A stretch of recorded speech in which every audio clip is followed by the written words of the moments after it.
Congressman, thanks very much for your time. It's good to see you. Good. Nice to chat with you. And thanks for standing out there in the cold. I appreciate it. You are a hardy North Country soul.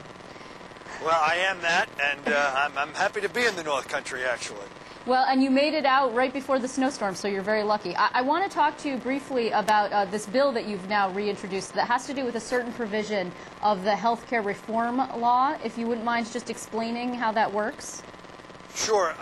In the health care law was a provision that expanded the 1099 requirements for small businesses. Right. We heard a lot of concerns by small businesses, by farmers, that really was going to add a burden on them in terms of administration, in terms of additional costs.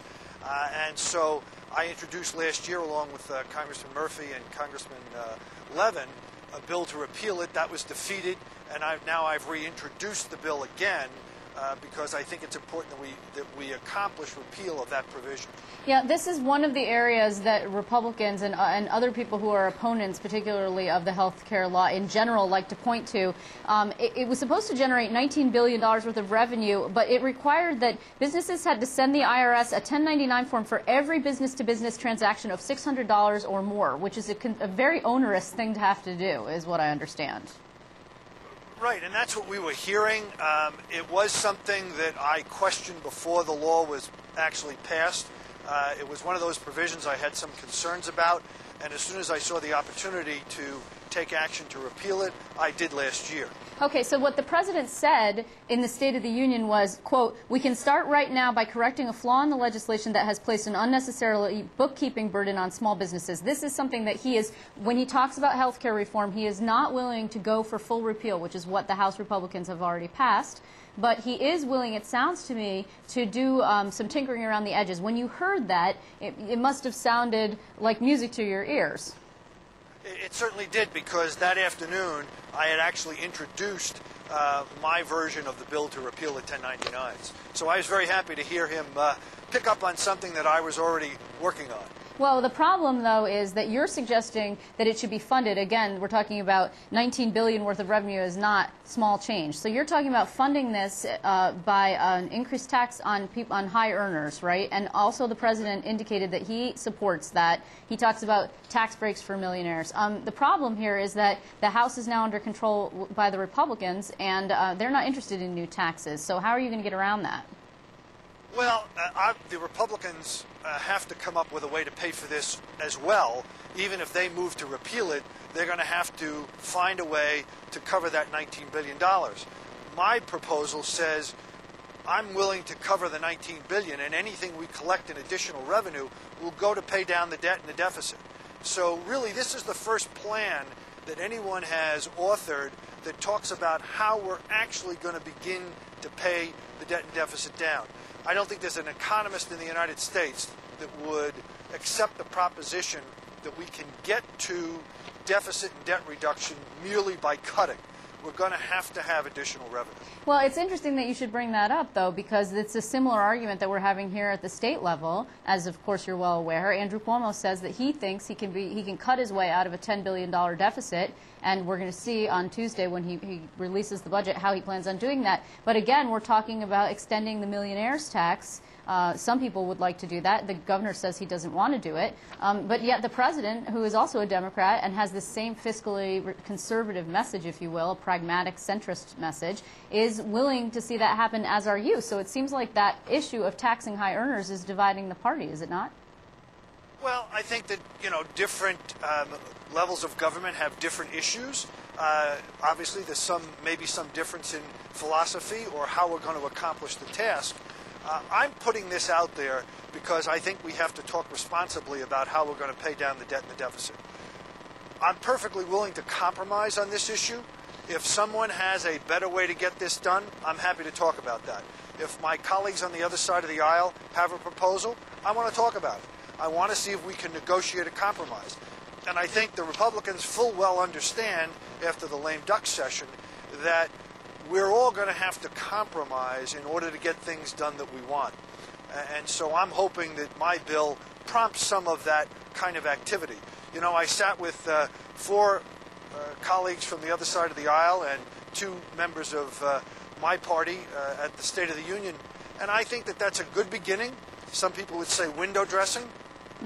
But I think that when we walk up and down the halls and we have things to talk about, when you know somebody, when you've chatted with them, when you've asked about their families, about what they did before they came to Congress, you have a level of contact with them that I think facilitates having discussions about more difficult issues. Yeah, you know, and I think many of your colleagues would agree. Some of your colleagues, for example, I saw Congressman Joe Crowley quoted talking about where you sit really doesn't make much of a difference. It's where the rubber hits the road when you talk about trying to come up with bipartisan solutions to problems, much as what you're trying to do now when you talk about this particular piece of the health care reform bill. But the problem is, you know, the Republican response, which was delivered by Congressman Paul Ryan, was really anything but pragmatic and a message of unity. It actually went quite hard against the president and slapped the Democrats around regarding spending and debt.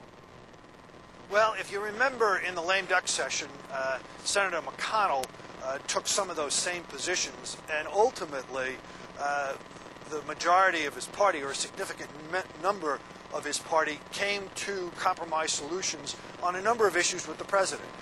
We resolved the Bush tax cuts, we resolved the Stark Treaty, we resolved Don't Ask, Don't Tell.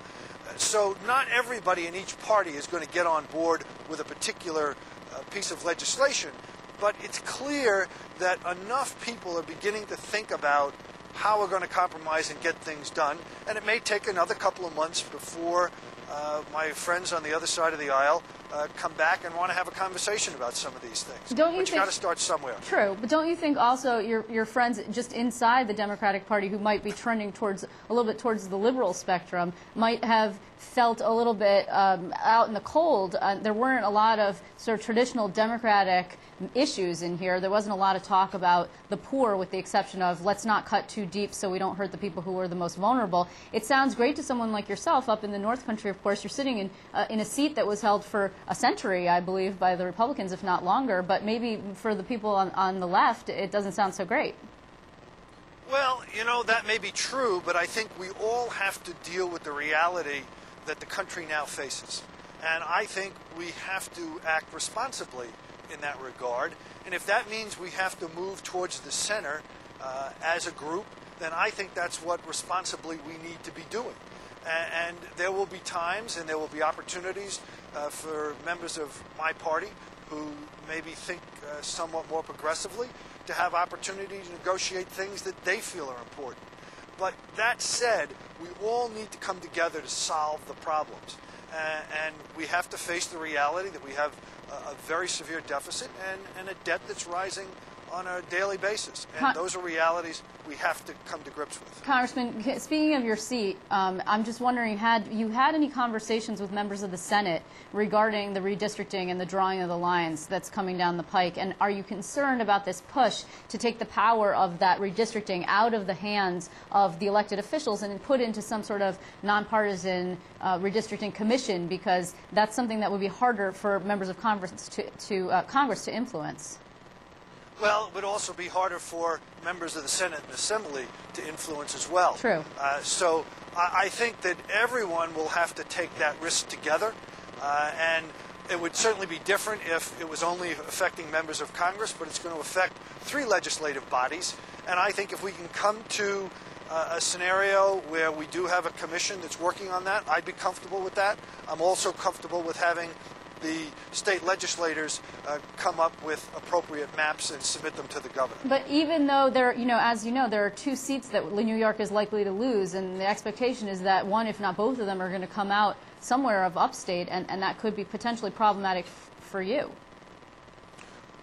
Certainly, that's certainly possible.